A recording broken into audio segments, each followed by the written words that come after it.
Hello and welcome to Season 2 of the Coming Down to Earth with Spirit podcast with me, David Hale. Like with Season 1, we will continue talking about all things spiritual in a real and down-to-earth way. So I hope you can join me on my podcast journey so you can learn from my own spiritual journey and experiences with spirit in order to help you on your own spiritual journey and development. So join me now as we get into this episode.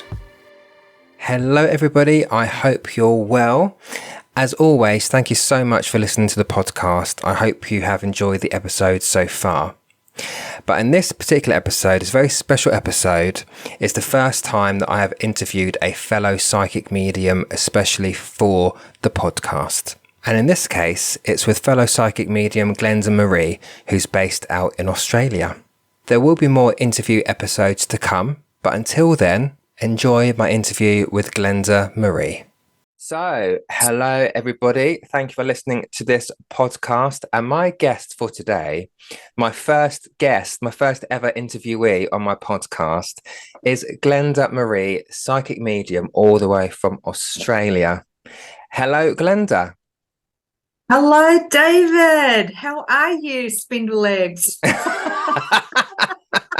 Just put some context around that, people. Last night I did a reading on collective consciousness with Bill Hughes, a show on Spiritual Psychics TV, for which Glenda is also a host. I had a spirit come through calling someone spindle legs, so that's where, and she took the information. So, but also I have been called spindle legs by my own father for many years, so that's where that comes in. But that was hilarious. It was amazing. It was the best. It was the best validation. It's all in the evidence, as we know. It's all in the evidence. That's right. So, Glenda, welcome, and thank you for agreeing to come on to my podcast. What time is it for you there? 8 p.m. 8 p.m. 8 here. p.m. It's not too late. Not too late. Because I'm very conscious sometimes of the difference. We kind of got to work out. Okay, what time can we do this? And so, thank you very much for agreeing to this. What part of Australia are you in again? Because I forget. Far North Queensland. So it's really, really warm. So it's like Thailand, David. Oh, well, I'm going in January. I cannot wait. Yes, you are. It's just giving it. Yeah, it's just like Thailand. So because in the UK, I said to my other half the other day, I thought I'm starting to feel the cold a little bit now because our autumn is setting in. We're not really had summer, let's face it, in the UK. So anyone that's listening to this in the UK would agree with me. We've hardly had a summer at all. So the cold has started to creep in. So I'm looking forward to my summer holidays in January to Thailand. Yes, and it is so hot in January because I've been 8 times. Oh, wow. It's fantastic. What parts did you go? Phuket. Okay, nice. We're going to the islands. We're going to Bangkok first, and then going to the islands afterwards. But that's a whole other story. Let's go on and talk about you, Glenda. Oh, okay. So before we get about you, oh, no, it's not about me. It's about you. So before we get into kind of the ins and outs of your journey, would you like to just explain to people what it is that you do, what it is that you offer? Is it readings or counselor coaching? What is it that you offer your clients? Yeah, so the way the readings I actually do, it's almost like a hybrid type of reading. So I leave it up to spirit to decide what they feel you need when you come, whether that is mediumship, whether that is psychism. It all depends on what spirit brings through. I just trust the process, and it has worked out all the time. The sitter's needs are always met. Most of the time they get a bit of both in my readings. And of course, you know, the guidance that comes through, the healing that happens. It's just an all-in-one love reading, if I can say that. It's all full of love. Yeah. So I don't do fear-based readings. I don't do negative readings. It's about, you know, there's a section of the healing, you know, and the connection with spirit, but there's also a connection of being empowered, you know, like empowering the person to make their own decisions moving forward, you know, so they can be full of trust, trusting their own decisions. All of that awareness that comes through is what mainly I do. I also do healings as well. And I'm just going to step into teaching very soon. And so it's all happening for me. And I've done my first demonstration with you in the UK, and that was awesome. You did? How did you find? So that was your first in a physical environment, wasn't it? How did it go for you? Reflecting on it at the end. Well, little did I know, being a psychic and all, that I had full-blown COVID. Oh, you did? So I did have full-blown COVID that night, and I didn't even know. And so you probably noticed I was a bit because I just asked you if you were feeling okay. Yeah, and I was burning up and everything. And I think that feeling so crappy and shitty, here Aussies say shitty, we say crappy. Feeling so under the weather, I didn't have time to be nervous. So I just took to it and I loved it. I enjoyed it. It was different. We had a great crowd. I think we had 85 in the audience. That was really good for a first show for me. Yeah, absolutely. And thrown a deep end. In the deep end. And you guys, it was so supportive. We all flowed. We all supported each other. It felt really good. For me, it felt great. It did. I think it was definitely, it was a brilliant evening. I think, as you say, the energy in there was really good. And that was only my fourth demonstration, I think, for my son. So I'm still a baby with going into the physical places to do demonstrations and things. So it was nice to have 3 other people on stage with me, and also there's Nick as well. I think it really, I don't know, it did flow. We all seemed just to get on with it. Whether you were feeling rubbish or not, Glenda, you did fabulously as well. And I think sometimes it goes to show that, because I think sometimes with me, especially if I'm ever sick, spirit won't let me work. They stop me, so I can't, because my mind just can't go there. But I think in your case, maybe it was one of those lessons we talk about for you, is where it was your first one, you weren't feeling so great, but you could still prove to yourself that you could still do it, even feeling shitty. So the next time, you're like, right. Absolutely. And do you know, this year for me has been really tough because I lost my mum in February. So I've worked through the grief. I've worked, even when things were really tough, when I sit for spirit, when I connect, I just step out of my life, step out of my mind, and just be focused. And the readings have always been really, really good. And people say, how have you done it? How do you do it? I just do it. It's just, and that night was exactly the same. I was there, and I think I just asked spirit, just take my hand and help me, because this is my first one. I feel crappy. But they probably didn't want to let me down because I come all this way. Yeah. To be honest, they're just like, okay, girl, this is your chance to work. You're going to work. So it worked out really well. It did. It did work out really well. And talking about working out really well, how long have you been practicing as a professional psychic medium? About 4 years since I opened my business, 4 years. Previous to that, do the markets and do this and do that, that sort of thing before going out professionally. But 4 years. How are you finding it? You enjoying the ride? Because it is a bit of a ride, isn't it? It's it's a roller coaster.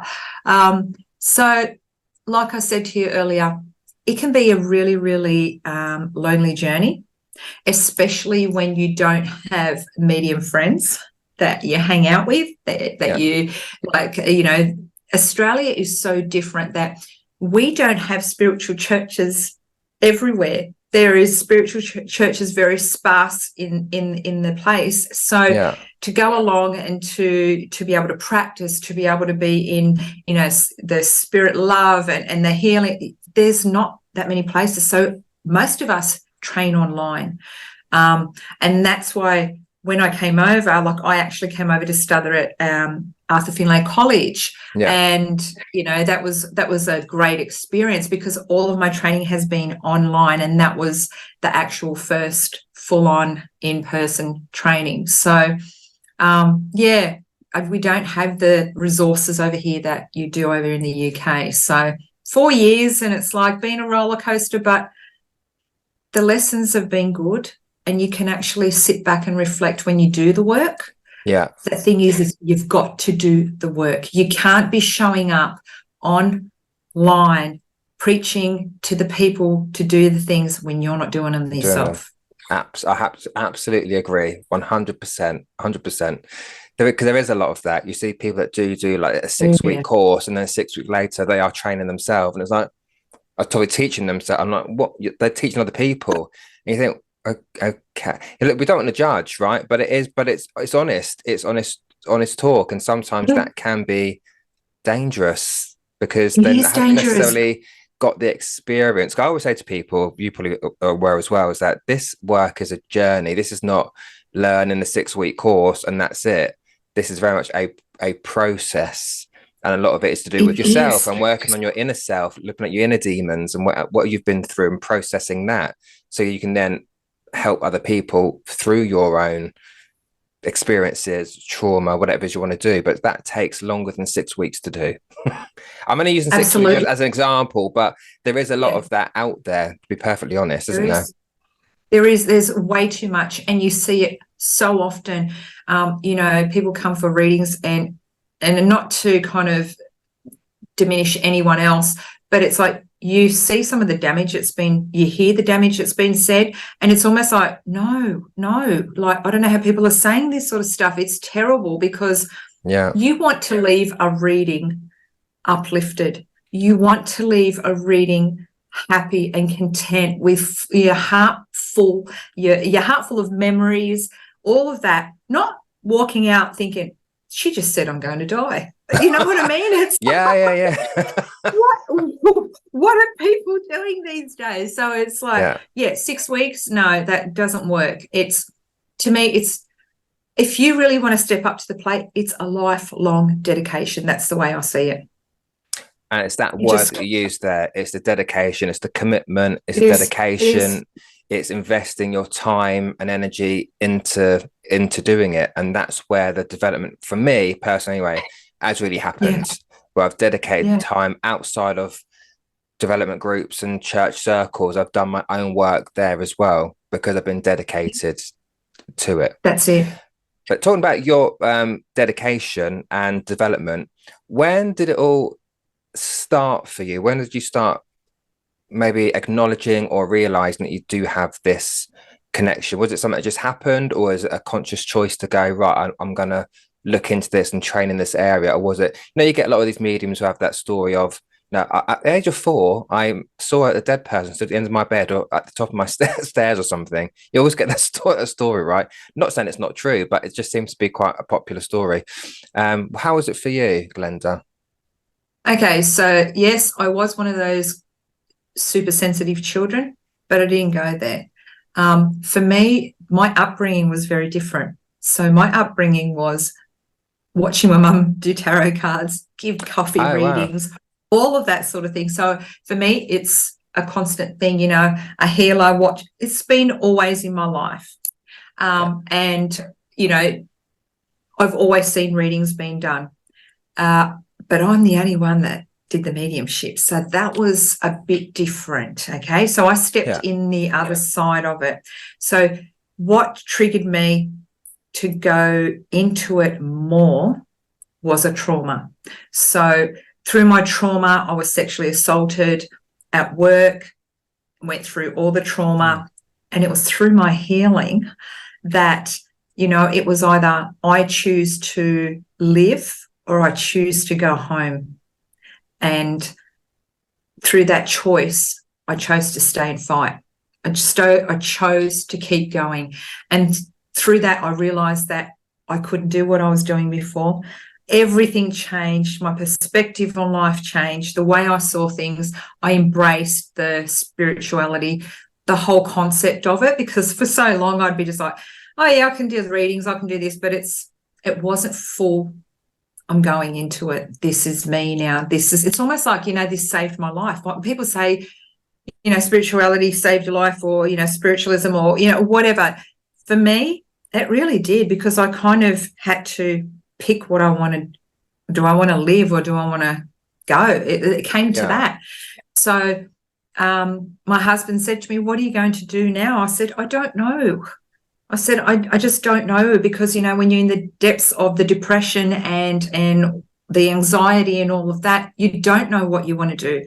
Yeah. And I just started kind of really reading books and talking to people and watching things. And I'm thinking, this is weird because I already do this. You know, it's just like I'm watching John Edwards and I'm going, that's what I do. Maybe I am a medium, you know, that sort of thing. And I was talking it over with Mum, and I'm going, I'm really feeling this, and this is coming through, and this is happening. And she's like, don't you go there. You leave the dead alone. And I'm going, but they won't leave me alone. You don't understand. And then I remember this is the weirdest thing. I had this episode, it was under a full moon, you know, kind of just embracing full moon energy. And I'm looking up and I'm having a chat to spirit, and I'm saying, am I supposed to do this? You know, maybe I'm ready to be going down this thing, you know, what we do. I'm ready to see where spirit takes me. Maybe I am going to be a medium. Maybe I will go into, you know, putting the questions out to spirit the way we talk. And spirit goes, are you sure you're ready? And I literally shit myself. I'm like, no, I don't know. You know, it's like, I don't know, because I had the question kind of, but are you ready? Are you sure you're ready? It's like the question was thrown back at me, and it really scared me. And I took a bit of time to reflect and again, talk to Mum again. She's like, oh, I don't know. And then she's like, okay, I give in. You're meant to do this. Just do it. You know, she tried to not get me down that road. And it's because she had grown up with those beliefs. Yeah. But then and I'm telling her all the things that were unfolding. She's like, yeah, I know, you were born to do this. You've got to do it. You've got to help others. And through giving her messages about her brother passing, that's when she went, how did you know that? How did you know that? How are you telling me this? And it was like, yeah, you really need to help others, because that has helped me immensely. So it all kind of unfolded, David, naturally, organically. Yeah. And firstly, I've got to say, I'm sorry to hear you had that experience. Because not obviously traumatic. But it does, you do hear that many traumas that people go through, it does trigger the start of the mediumship or the psychic. And I kind of sometimes wonder what if you broke it down, what is it from the trauma that opens it up? And I can't answer that because it didn't happen that way for me. But I'm always interested to understand from how the mind works and how certain things can lead on to doing this particular work. And obviously not asking you to go into details, but what do you think it is that trauma does, which opens it up? I think it's more of when you're in such a deep trauma, and I think that choices, you know, whether you choose to stay or go, you put those questions out, and then you start doing the work. You do the inner work, and you start reflecting on a lot of things. So then you see a lot of psychologists, a lot of what are they? Counselors, psychologists, counselors, all that. They've all been through their own trauma, and it's almost like you've been through this, so you want to help someone else go through the trauma. It's almost like we're all healers. We're all healers in our own way. I have always worked in the medical field. I've always classed myself as a healer. So, you know, all these years of, you know, past healing, it's opened up my medical, like I'm really kind of medical intuitive as well. Okay. Within my readings, I can pick a lot of things up, but I feel it's more that you go through it, and it's almost like you want to pay back, or you want to help someone else, because you know what it's like to be in that place. Yeah. So that's kind of, I think it must, I don't know what it is. Maybe it's that. Sure. I mean, I kind of would agree, and I think we've talked about this. I think before we start recording, is the importance of doing that self work. And would you Yeah. agree with that? That before we can start doing this kind of embarking on this journey, shall we say, that there is that self work that you need, whether it's be through a trauma or something else, that we need to work through those things. Would you agree with that? Yes, absolutely. You've got to do the work, inner work. And a lot of people go into mediumship because they have lost someone. Mm, And then they're starting to feel that someone. They're starting to hear that someone. But also they're going through the grief. So they've got to do the inner work. We've all got to do the inner work. Unless you're doing the inner work, it's not going to flow. It's not going to work. How are you expected to help somebody else if you haven't done the work yourself? You need to know. To me, I always think spirit gives me a bit of taste of everything, and it's like, okay, I can't take any more. I really can't take any more. Don't give me any more. But it's almost like, here you go, have a bit of this. And because next week you're going to help that person that you've just gone through that, so you know how to help them. You know the words to use. And we've been through so much in our life that the person that comes for a sitting also is grieving, is also going through something. So you're going to touch their heart in some way because you've also gone through something similar. I absolutely agree, and I think based on my own experiences as well, is that I know spirit always work through us using our own life experience and what we've been through, so then we can pull on that. Even if it's just evidence based, they'll give me something which I will recognize, so I can interpret it for the person. So, and I don't think that's explained a lot in this field. I think there are skeptical cynics out there which think we're just making things up or pulling things from somewhere that I don't know where. But no, it's the life experience that we go through. So I might say some random things, which people know I say some random things, but it's only because I've either experienced it or I've got some connection with it. Because again, spirit will use our own personal circumstances so that we can help the person that's sat in front of us, isn't it? Absolutely. And I want to touch on, coming back to what we said again, talking about development and the journey. We did talk about it briefly again before we started recording about some of the loneliness that can surround what we do. Do you want to talk about that a little bit more? I know you touched on it briefly, but just touch on it more and expand what you meant by that, because I'm sure there are other people listening to this who are developing mediums themselves or on that journey where they are feeling a little bit isolated and not sure what to do. Yeah. So with your journey, you'll find anyone that's developing, that's starting off, you'll find it's very lonely. Number one is you're going to change the people that you surround yourself with. So you change the friends, you change the people that are in your life because they no longer align. It's almost like we go here and then people have to kind of catch up to where we're at, and sometimes it doesn't align. And you see a lot of marriages or partnerships break up because of this alignment. It doesn't work anymore. And then also through the development, sometimes I know earlier on you just you want to do as much study, you want to practice as much, and you're you're focused on that, so you're less focused on doing other things. You start being less active. That is a bad one. I see a lot of that happening. So because you're sitting on your blurter or your butt, sort of giving readings all the time, you're not out there being active. So you're being less social. And the other one is even though you've got your friends that are very similar, they might not be practicing mediums. They don't know what it feels like. Mediums and healers and psychics, it's a bit of mixture of everything, and sometimes they don't align, is what I've seen, because people talk about this and that and your beliefs don't align with their beliefs, so you kind of then retract and you go, well, I'm just going to hang out with the people that align with me. And that's also hard because mediums aren't on tap. You just can't dial a medium to have a chat. You know what I mean? It's like, are you my friend? You want to be my friend? No. Or what do? That's when you kind of have to say to spirit, okay, can you bring someone into my life that is very similar to me, that sort of thing. And it happens, and you go through your journey of sometimes being alone. but you learn to love to be alone.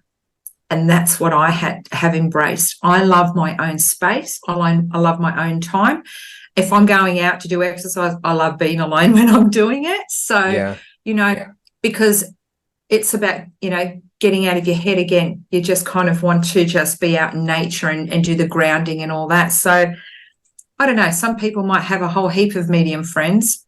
I don't have a whole heap of medium friends, but I do now. Yeah. I never used to. It takes a while to get the right ones in your life. Absolutely. And during your development, did you have anyone to turn to whilst you were developing, or was it very much a self-development thing that you did? Because obviously in the UK there are churches all over the place, and there are circles, development groups, all this business, so you've got a lot of choice there. But I'm aware that some parts of the country, a bit like the States, they don't have spiritual churches everywhere. And you mentioned to me at the very beginning of this as well, that in Australia they're quite sparse as well. So yes. did you feel that sense of loneliness within your development and not feeling like you had anyone to talk to? Yes. So I wasn't totally embraced when I did attend a spiritual church. I thought it was going to be a whole lot different. And I think the spiritual churches in the UK are a whole lot different to the way some of them are run here.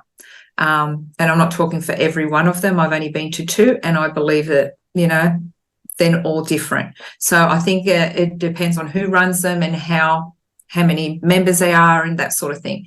I didn't find it very welcoming, so I went on my own journey. But I asked Spirit, I said to Spirit, you've got to teach me. You've got to teach me what to do. And you know what? They have taught me the whole way. When I then went into getting some tutoring and then, fine-tuning my my development. So going and doing circles, more mentoring. I kind of went more into the mentoring. So I wanted to work closely with another medium to fine-tune what I already had. And that was really good. So I had a one in America that was really good. That was Michael Mayo. And I then went over to Dominic Bogue in Scotland. He's amazing. So I spent a year with Dominic one-on-one every week, and that was fantastic. I loved him, and I loved Michael as well. Just so down to earth. The people that you work with have to align with you. You can't be under somebody that really is tough, because you need someone to be sensitive and understanding. And both of them were really good. And then I went, oh, isn't it funny? Michael was gay. Dominic was gay, and then my third one at the Finlay College was Chris Drew, and he was gay. I think that's hilarious. You've always got a resonance with gay men, Glenda. Yes, I do. Fabulous. So and then Arthur Finlay College I thought was amazing as well. So different structure with the SNU. A lot more formal in what you can say, what you can't say. But that was really good for getting me ready for stage, the prep. And I found that really well run, that Arthur Finlay College. So, So that was it. Still lonely, but I had a tutor or someone to bounce things off to go, this has happened this week. Is this normal? Like, is this the way it's supposed to progress? I've had this come up in a reading. Yes, let's look at that. You really need to find someone that's going to work with you and let you organically evolve. So and I would agree as well. And I mean, it's a shame that you had the experience with the churches, but it's not the first time I've heard that, unfortunately. There's another medium called Charlie Kelly, who many people might listen to. I like him. He's a very no nonsense, down to earth medium. He does a lot of teaching as well, and he explains when he first went to a spiritualist church when he was a lot younger to start developing, because of the way he dressed, he was kicked out of the church. He was kind of dragged out of the church because he shouldn't have been there, according to them, purely because he wasn't. He didn't. He went in a beanie hat and jeans and a top. You shouldn't be here. You're in the wrong building. And I'm like, that's for spiritual people. That's not very Look, I'm not love and light and all that business, but that's not a very spiritual Me thing either. to do. He's there It's to not develop. spiritual. No. It's not a spiritual Yeah. thing. They judged him just based on what it looked like, rather than helping him to unlock or discover what it was that he was looking for. And sadly, he'd lost Yeah. his sister, which is why he started developing. He wanted to find her. Where has my sister gone? But instead, they Yeah. did that. So the church have to be very careful. They don't put a bad taste in people's mouths just at the very beginning, right? Because Yes. that's Yeah. not going to end well for Same as them. me. I had a really bad experience just Yeah. like him, and it did put a bad taste in my mouth to then go, okay, I'll do my journey on my own. But you know what? Maybe that's the way I was supposed to do it. That maybe that's what spirit wanted. I believe that all happens for a reason, right? That's what that's Yeah. how I live my life. Yeah. But yeah, coming back to finding people that resonate with you, absolutely. When I first started developing, it was very much using Google, as you do. If it's on Google, it must be true, which is a bit dangerous actually. So yeah. So I was searching on Google, I was doing all these different things, and I got to a point after about 4 months of self-development where I thought, I need someone to talk to about my experiences. So I know that I haven't completely lost the plot, that Yeah. I've Yeah. not gone mad, because you can easily do that where you think, hang on, that am I normal? Have I experienced that? Have I actually have I completely fell out of my tree? What's going Yeah. on? So I think to an extent it's important, because I think it's just based on the question that people ask me, which is, what is the best way to develop? Should I join a group? Should I join this? Should I do that? But I think to an extent, I think whatever you do, I think it is important that you do find those people that you do resonate with, that are going to listen to you without judgment. They're not going to look at you like you've got two heads, which can happen as well. And really find though that supportive community. And sometimes that can take going to different teachers, because not all teacher fits one thing. You might go to a certain development circle and you don't feel so comfortable there. If you're not comfortable, don't stay there. Move. Yeah. You have to be comfortable with who you're being taught by, who you're surrounded by, in order for yourself to get the best out of your development and the best out of you. Would you agree? Yeah. And I agree. Move on. Spend the time with the person and move on to someone else. You do not have the same teacher all through school. So Absolutely. You shouldn't have the same teacher through your development, because you will learn so many different things with different teachers, with different people, the way people read. And the best teacher will always encourage you to be yourself and to do it your own way. Do not copy anybody else, is what I believe. Absolutely. Absolutely. And what's the saying that I use is that, firstly, it's obvious to say, don't compare yourself to other people. It's okay to say, I wouldn't mind working like them if they might work in a certain way that you enjoy, but never say, I want to be like them. Because the great thing about being a medium is that you don't have to be a robot. You are not a medium. You are your own person. Spirit want to work with you because you've got your own personality. You've got your own way of getting things across. You are not here to be a carbon copy of that medium over there. So it's a very simple term, but just do you. Be yourself. It's true. I always say, just do you, be you, because you're bringing a different spin to it. You're bringing your personality to it.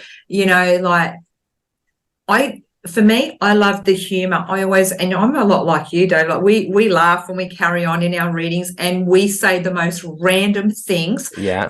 And I love that, because I'll be just blah blah blah. Oh, I got to give you a pineapple, and it's like, where'd that come from? It's like I'm giving it to you because I struggled with that. I give exactly how I get it. If I hear it, I give it to you exactly the way I hear it. And there's so many people interpreting and changing it, and it shouldn't be like that. Yeah. Yes, there's a lot of people also that do old school mediumship, but I feel that spirit evolves. We should evolve as well. So we should give it our own way. If it resonates for that person and they can take it, that's good. That's great. Like, do you, just be you, do you. So totally agree. Absolutely. And the same as you, Glenda. I always say to my clients before I start, I'm very honest with my mediumship. I will just say what I hear, see and feel. I don't judge it. I try not to over-interpret it, because that's where things can go wrong, right? And I'll say to people, look, the message is not for me, it's for you. I'm not meant to understand everything that comes in. So you mentioned the pineapple. The other week I said to someone, this woman is showing me a tin of peaches. And she looked at me and she went, well, myself, my daughter, we had, no word of a lie, she's having trouble eating recently, but we had a can of peaches for dinner. And well, there's no way on earth. If I'd have tried to interpret that a different way, then it may not have been correct. So again, it might be quite a random thing. We like the random, no, don't we, Glenda? We like we love it. I love it. We love the random. It's those things that's so specific, you know, and it made sense. So absolutely agree. Say it as it That's it. Is. As it is. And it's like, and I've had in the past where I've had 3 or 4 people, I can take all of that. And then I've just taken it back to spirit and I've gone, okay, who's eating noodles? Oh my gosh, I'm sitting here eating noodles right now. I can't see when we're doing a SPTV live, we can't see people's faces. We see a picture. Who's eating noodles or something like this? You know what I mean? It's like, yes, I can take that. I'm eating noodles right now. Where did I pull that from? Absolutely. It's the random things. And talking about that, Glenda, is there, look, and now I know it's mediums who don't remember our readings, right? I certainly don't. I can have someone come up to me 2 weeks after reading and say, do you remember what you said to me? I'm like, no. Sorry, but no, I don't remember who you are. It's that medium brain that we have, as I call it. Yeah. Is there either a reading or a piece of evidence that you remember that you thought, wow? Now, people ask me that, and I do get stumped by this question as well. But I don't know if there is anything that pops into your mind without putting you on the spot, because that was not a planned question. Okay. I remember one that I did a little while ago, only because I did it a while ago and I can remember it, and it was like, wow. So over here in Australia, we have football teams, okay? Yeah. So our football teams are animals. So we have the bulldogs, we have the rabbitohs, we have the bunnies, right? That's kind of how we follow them. And I was reading for a young lady, and her father had passed away. And I'm saying to her father's showing me a bunny. And I'm like, would you understand a bunny? You know, like I'm seeing a rabbit. And she's like, no, I never had rabbits. I'm like, no, it's something to do with the football. And she said, no, my dad hated the rabbitohs, despised them. And I'm like, oh, he's just showing me this. And I'm trying to think, you know, like I didn't want to overthink it. And I'm like, yeah, okay, so you can't take it. No, never had a rabbit growing up. And then I said, you know what, if it's important, he'll bring it back around. Right at the end, she turns around and goes, oh my gosh, I know what you mean. Because I was talking about the last moments with Dad. And she's like, yep, couldn't understand the rabbits. And then right at the end, she said, oh my gosh, we were watching the football together and his team was playing the Rabbitohs. She went to the bathroom, came back, and Dad had passed away. Oh, wow. Now, that was like, wow. So that was like, for me, it was like, wow.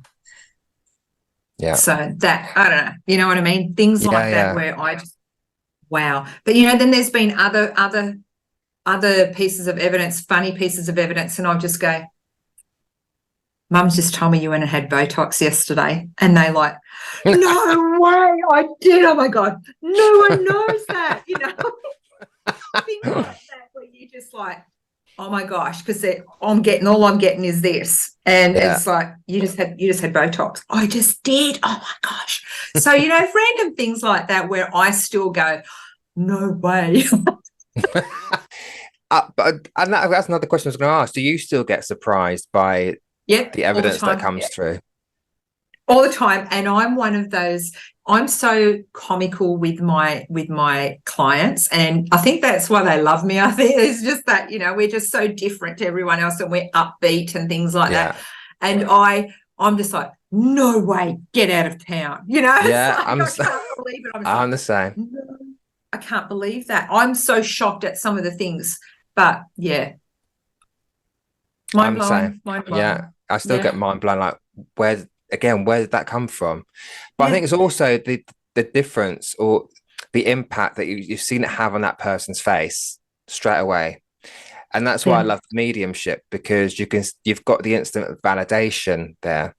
Where sometimes with the psychic, you don't know if it has happened, or if it is yet to come sometimes. So personally, for me, I prefer the mediumship work. I know you have a blended type of reading, but do you have a preference over the mediumship, the psychic? Mediumship. I prefer mediumship because it is always full of love. It is always full of healing. And it makes us feel fantastic giving those messages, being used for spirit to be that voice. I always find the frequencies a lot higher, and I walk away so much more. I've got, that I kind of say it's euphoric. I can't say it any other way. When you do, your dams, or you do your connection, it's euphoric. The feeling you get is just amazing when you have connections with the spirit world. The psychism can be a little bit different because it depends on what is happening there. If they've just gone through a marriage breakup or things like that, and there's been some heavy things, it can be a bit up and down with that. And again, we all have free will to change whatever is happening. So I always say, what I'm giving you is what I've got in the moment, what Spirit's showing me. This is always guidance for you. You have free will to make the choices. And I always say, well, you can go this way or that way. It's your choice what you want to do. This is what I'm seeing right now. Yeah. It's up to you to make that choice. You have the ability to change your life or the perspective right now moving forward. So, people say, do you see people breaking up? Do you see all that?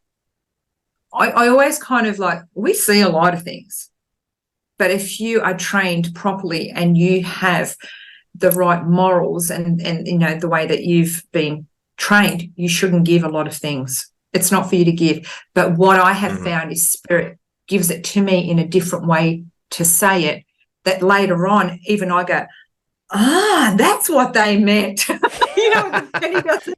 Yeah. The penny doesn't drop until later, and I go, that's what they meant, because it's not for us to understand. Absolutely. So, but yeah, and then people come back in, a year's time, 2 years time. Did you think what's going to happen?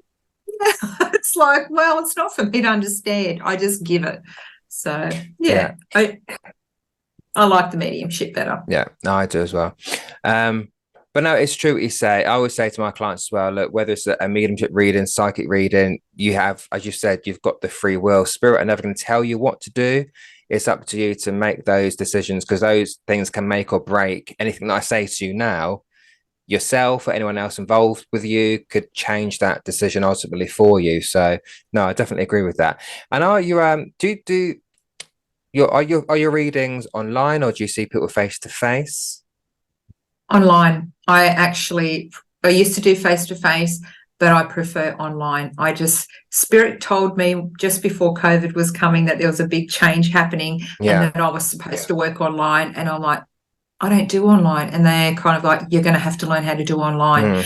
And even if I look back on the readings that I was giving, people were coming to me and they were talking about business. And then I'm like, because I do a lot of business readings, and it's like, your business is going to take a bit of a lull, but it's not anything you're doing. It's actually got to do with the stock market. It's got to do with the universe.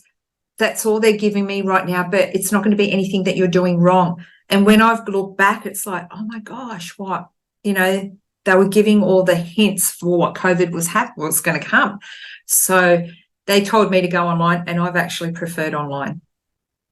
So that's going to be my next question. What was your preference there? But do you see a difference between doing things online or in person? Is there a difference there for you?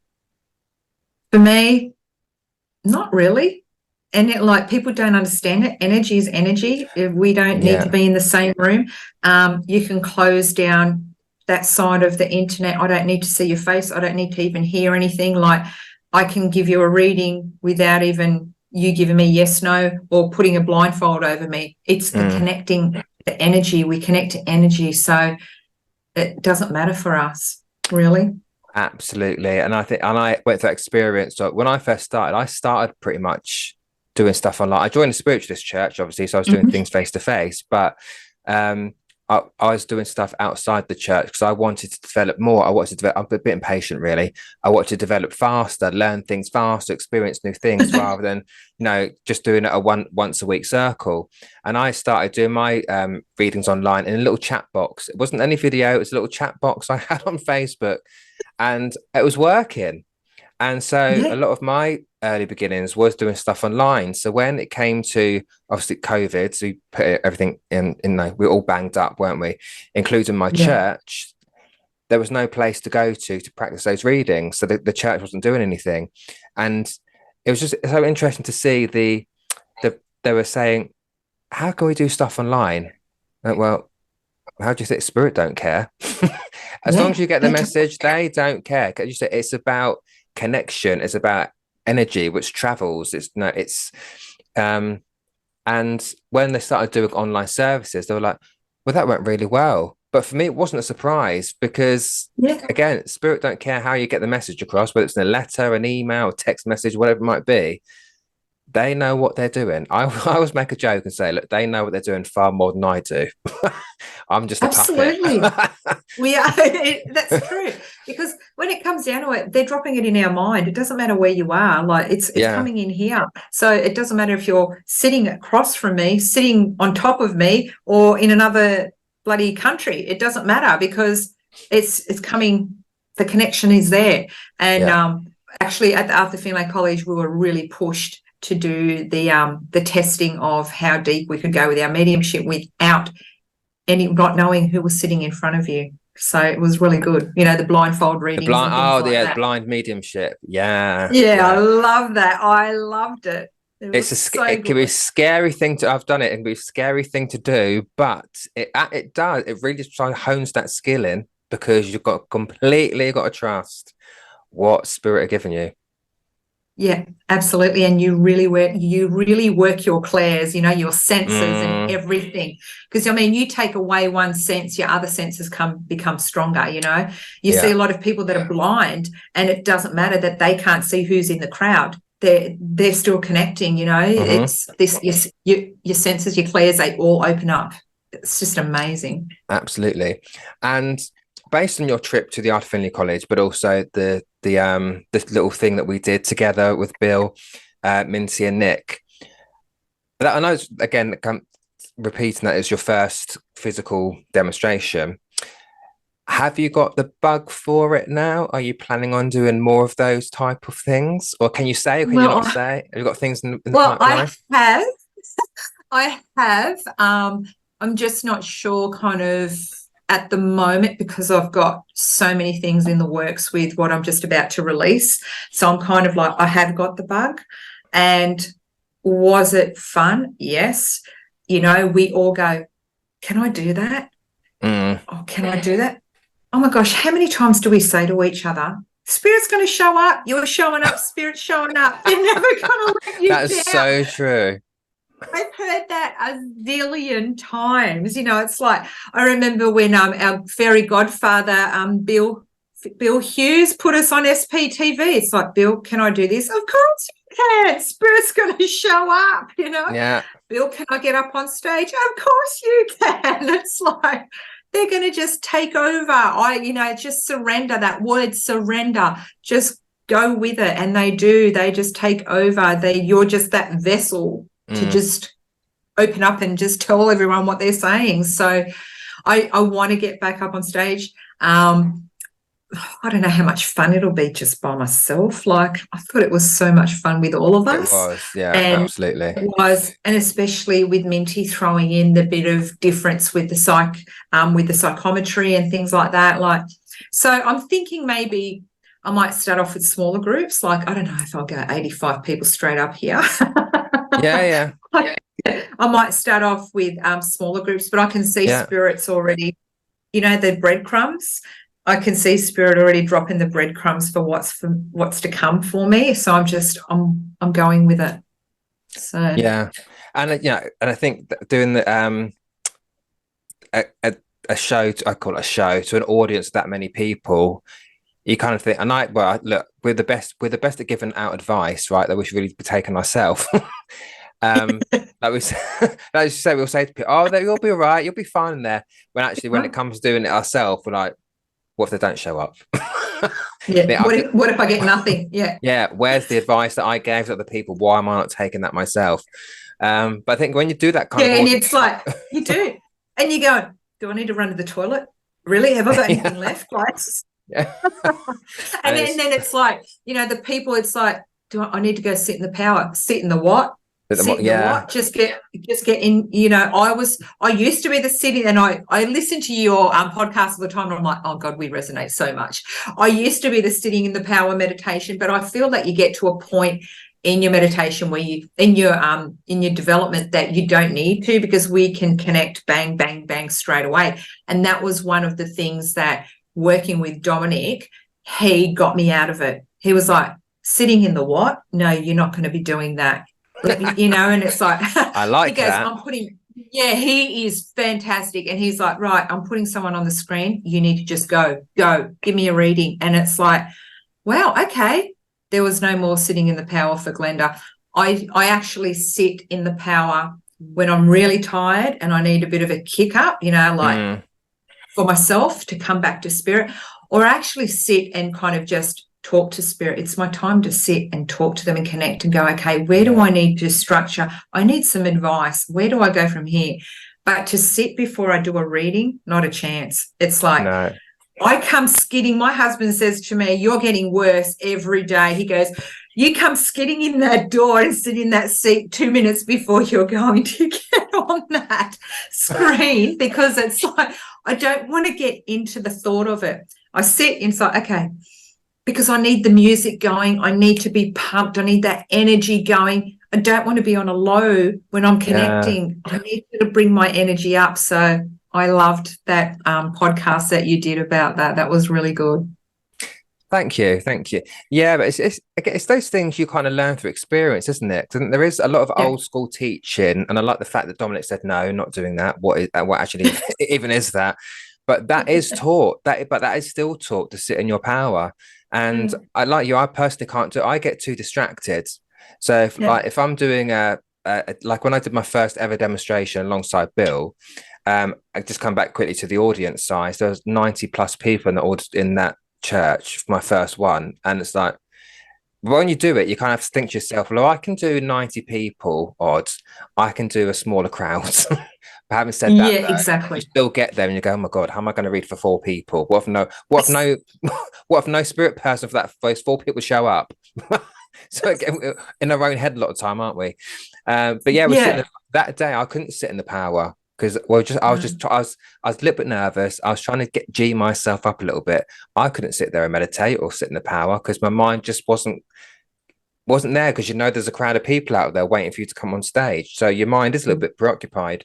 But no, as you say, for me as well as you, it's about getting amped up. I explain it's doing something that gets your engine going to get that connection to spirit. And it's not meditation, because meditation is a passive act, right? You're doing it for self. You're doing it for self. So you want to do those things which really get you amped up, get your engine going. You get excited, turn that nervous energy into excited energy, and that's really what builds a connection, from my perspective, anyway. Yeah, I do believe that it has a place, and I do believe that when you're first starting out, it's fantastic. Yeah, absolutely. Because you need to sit and you need to connect with spirit, and you need to be able to get out of your head and, just kind of work a routine up to kind of, we all did it. We all sat, we all meditated. And I think it's good when you first begin. And, with my students, I will be making them sit in the power or sit in a meditation to kind of attune to working with spirit. But as you kind of develop later on, I just feel that you should be able to just go. Spirit knows when you're ready to go, and you should have strong boundaries to shut it down and not work anymore as well. So yeah. I think it's those disciplines that you start learning a bit more with more experience. So no, I'd agree. No, with the meditation, I wrote that in my book as well. It's about meditating to find that center to really calm the mind. But as you do get further on in your development, you might find that actually I don't need to do it anymore because it's not necessarily needed. But I know I agree, it's a good foundation to definitely have. Yeah. If we could shift gears a little bit, I just change the topic slightly because I wanted your input in it because there are varying opinions out there about it, or people have certain views about it. Now, I know you said you sadly lost your mum earlier this year, and we've all lost people, but there are people who say, well, if you're a medium, surely it affects you differently. But I'm like, well, no, not really, because I'm a human being. So, can you talk about your experience and how it might sound obvious how your mum's passing affected you, but as from a medium point of view, just let other people know that we are still human. We are no different to Yeah. anyone else. So, what was your Yeah. experience with it? How did you get? Did spirit help you? Did you, I don't know, deal with it differently because of what you Absolutely. do? So, yeah. So, I felt every inch of it, Mm, the whole hurt, if not more. We are super sensitive, hypersensitive, call us whatever. We feel it, if not more. Did spirit help me? Absolutely, because mum was in the state that she couldn't talk, but I was communicating with her telepathically. So she was telling me when she needed to have that water, when to wet her mouth and all that sort of stuff. So I knew what she was saying. She was saying, you need to go home now. You need to take dad home. That she was telling me still what to do. So on that perspective, yes, they definitely helped me through that. It still hurt. I still went through the grief. And then sometimes you get to the place where you're just like, I don't know if I want to do this anymore. You know what I mean? Like, I don't yeah. know if I want to do this. You start questioning it because you're in that human. The best way I can describe it, I was torn between two worlds. 1 minute I was feeling the human side of it, and the next minute the spirit side of it was making me feel better about the whole thing. It's okay. She's going to be fine. That she's just going to be, I always say she's just invisible. She's just in the next room because I can still feel her. I could still hear her. But you have that human side that pulls you over for that very hour or that very second where you're emotional, and then you're going through the waves of the grief, and then you've got the spiritual side of being a medium going, just talk to her. She's here. Yeah. It's like it was a tug of war when I was going through it. But I feel that it has helped me through my healing because she's only been gone, 6-7 months. Yeah. It's helped me because I can hear her. I can feel her. I'm still kind of feeling like she's still here. She's not gone. I can hear her very clearly. The biggest thing is I'm very clear audience. So Yeah. that's helped. But you know what? I'll have a shit day where I don't get out of bed and I just cry all day. So I still feel it. Yeah. And it's important to say because I think people have a certain perception that I've heard people say, "Oh, you're medium, so does it?" Like, of course, it affects us. I've lost a stepfather. Of course, that affects me. Well, my grandparents are gone. Of course, that affects me, and whoever else, because we are still human. Yes, it's nice to have that connection, but I don't know if you agree that connecting with your own loved ones is very different to the connection you have with other people's loved ones. It's not the same. So, but we still understand. We know that they are still there. We know they're still looking after us. We know that I always say to people, you can never break those bonds of love that you have with your your loved ones that are passed over, no matter who they are. They don't just disappear from our perspective at all. No. And sometimes when people say, I can't feel them anymore, I can't, they were there, now I can't feel them anymore. Why is that? And it's, we've got to understand that we can also put the blocks in, we overthink it. We go into that, and it's just about kind of just not overthinking it. Don't think about it all the time. Don't concentrate it all the time, because they're going to send you all those signs and all that sort of thing when you're not looking for it. Oh, yeah. So that's, you get that question all the time, like, I don't feel them here anymore. Stop trying. Stop trying. Just let it be. Don't push it. Just let it be there. Thank you for sharing that, Glenda. But I think it's important for people to know that it's, we all go through that grief. It's okay to feel that grief. And we're no different to anyone else. We're the same. We still go through that. So thanks for sharing that. We're going to start wrapping up soon, but I want to know, what is the spiritual community like in Australia? Because I've watched a lot of Australian, is it TV10 or something? On YouTube, we have John Edwards over there, Lisa Williams over there. And there's Australia always seems to be, my auntie lives there actually. So she likes to watch different mediums and things on Facebook and whatever. And my perception is that it's quite a spiritual country. And for me, it's interesting to see how different cultures resonate with it. Because I was talking to Bill a while ago about his demonstration he did in Ireland. Now, from my perspective, I come from Irish Catholic grandparents who didn't believe in any of this at all. So it's interesting for me to hear from him about how the Irish audience took to the demonstration of mediumship. What's it like in Australia from a spiritual perspective? Are they very open, or is it a bit of a mix? Bit of a mix. I think it's a bit of a mix. So, you know, like everywhere, you get people that are believers and non-believers. I think they're more on the more prefer psychism than mediumship, is what I have found. I don't know how anybody else is, but people always want to be told what's coming for the future, you know. And they just, and if you know, that I find that is more heightened. I don't know much. I don't really kind of have a lot of connections in mediums. I have a friend that is a great medium on the Gold Coast. So, yeah, I think it's a bit of a mixed bag here, but not as much as it is in depth over in the UK is what I found.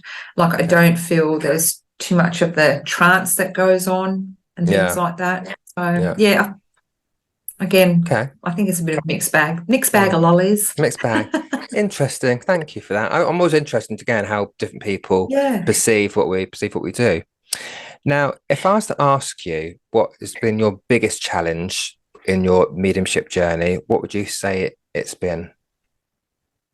The biggest challenge, pushing myself outside my comfort zone.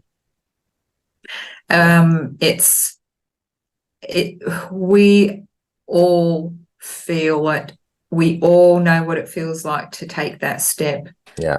And here I am just about to take another big step, you know, like this year has just been such a massive a year for me, just, you know, stepping out there, trying new things.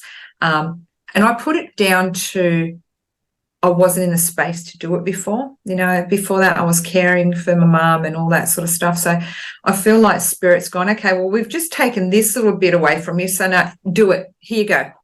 You got to do this now. You know, it's like the door's open for you. So it's like you're going to take the leap or not. At the end of the day, if you don't try, you don't know. That's what absolutely. Yeah. And then you just got to remind yourself, just do you. It doesn't matter who else is doing what.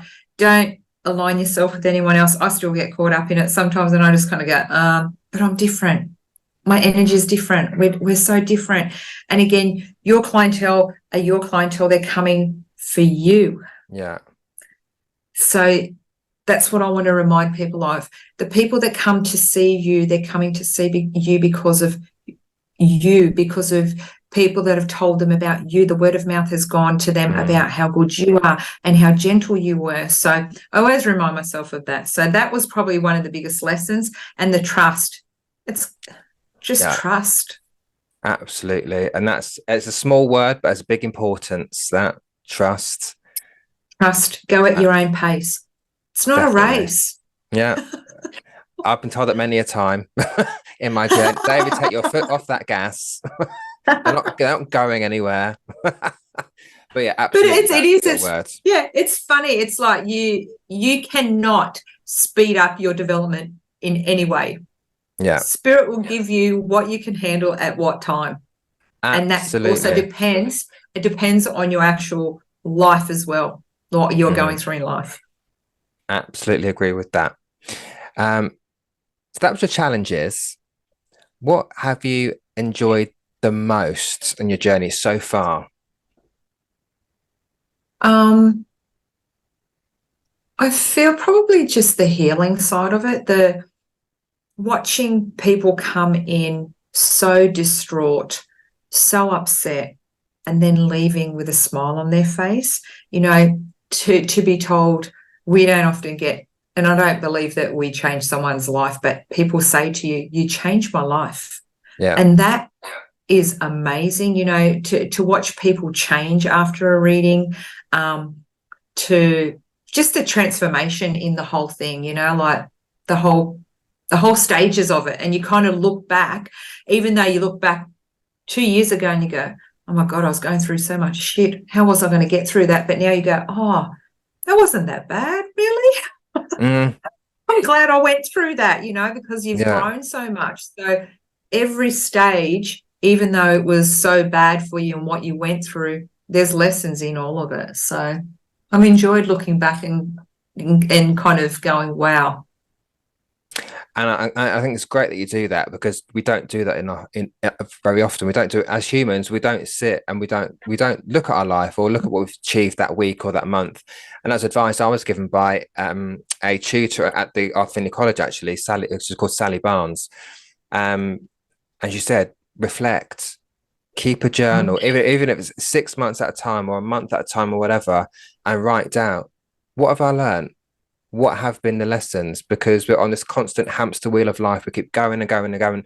We don't take time to jump off and go, right, let's reverse that wheel and let me see what I've experienced in that time. So I think that's great advice, Glenn, that you've said, is reflect, look at those lessons, because life is a lesson. Let's face it. Let's face it.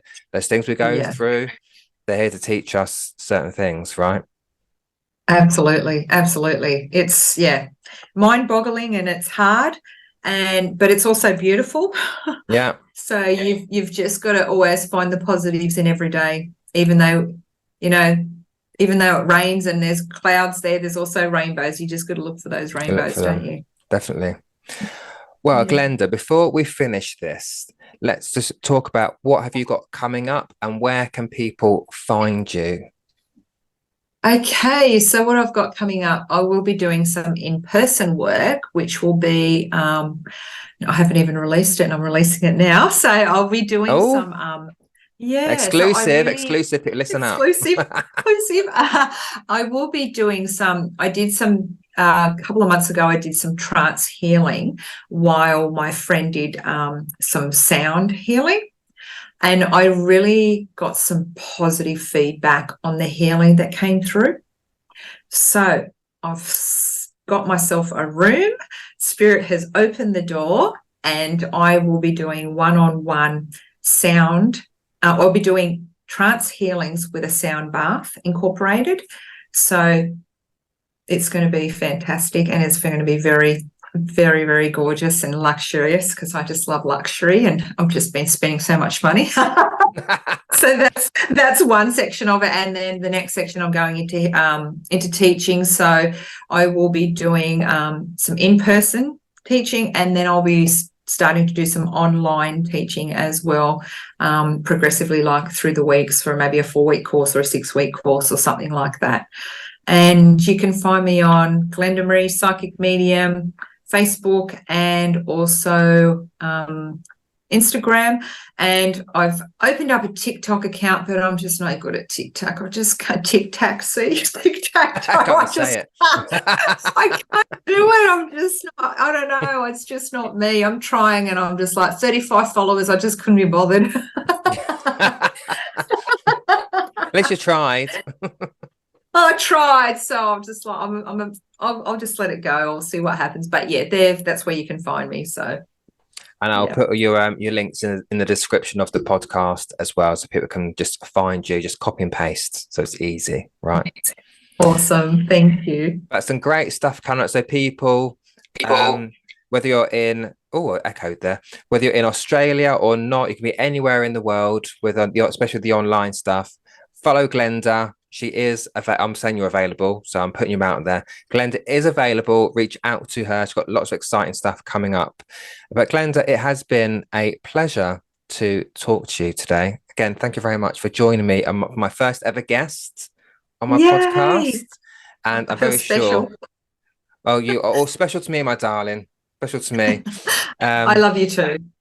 And I thank you for your support for my work as well, and for listening to my podcast and getting my name out there and sharing everything. Because you do share a lot of my stuff on Facebook and Instagram as well. So, and that's important. I think I was saying to Bill last night or Bill was saying to me, that it's important that we do support each other.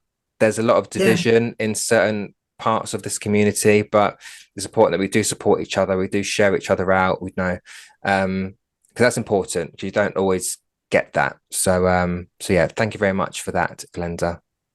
Oh, thank you. And we will have to do an online live together. I think it'll be heaps of fun. I think so. Yeah, I think we'll put it out there to the universe, right? So we're speaking it. So let's make it happen. Absolutely, we're manifesting. Definitely. But until then, my darling, thank you very much, and I'll speak to you very soon. Oh, thank you. God bless. Well, there you have it. That's the end of this episode. I hope you enjoyed what you heard and you found it interesting. There are plenty more episodes to come, so stay tuned, and I'll speak to you all soon.